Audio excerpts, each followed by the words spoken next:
observation points with snipers. That's against the law. I can't break federal and state law to do what we need to accomplish. So that's their job. Our job is a close protection bubble, and there's a saying on this, and there's areas of responsibility, and we cut up the areas of responsibility in this pre-meet, or when we start doing the advance. All right, we've got this, you've got this, and so they have that Overwatch capability, and they have an MOU for SWAT for that through Orem, not utilized. Don't know why. That's a question for them to ask. Why didn't you call? Why didn't you ask for assistance, especially when this crowd grew and grew and grew? I mean, good police tactics. If you're out and you have 6 guys that show up, and all of a sudden this thing goes from 1,500 to 2,000 to 3,000 people, you go, hey, we need some help.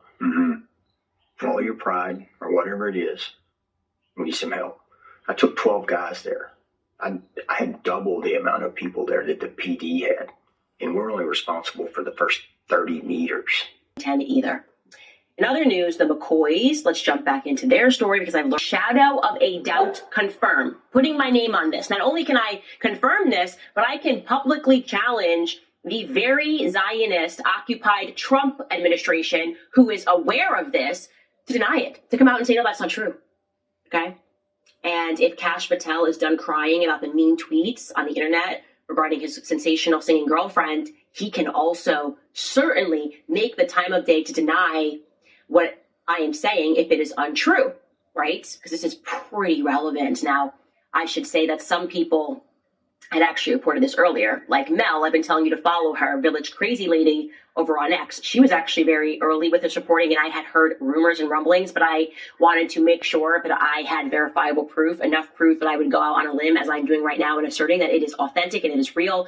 Ladies and gentlemen, there were, for whatever reason, 12 Israeli cell phones on the ground at Utah Valley University the day that Charlie Kirk was assassinated. This has completely spooked the people that are very high up in government.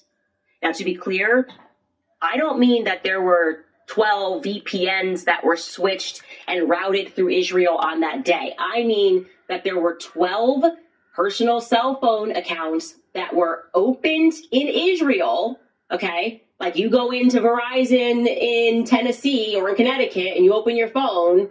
I am saying that they opened their phones in Israel, those accounts in Israel, and they were on the ground on September 10 at Utah Valley University when Charlie was shot. Now, the NSA knows this. Kash Patel knows this. People in the current administration know this, and they are desperate for some reason to stop that from being released to the public.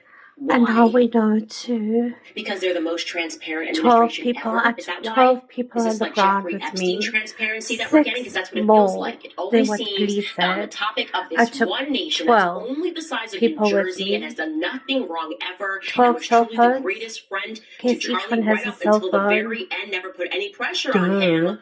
Suddenly, everybody abandons their values.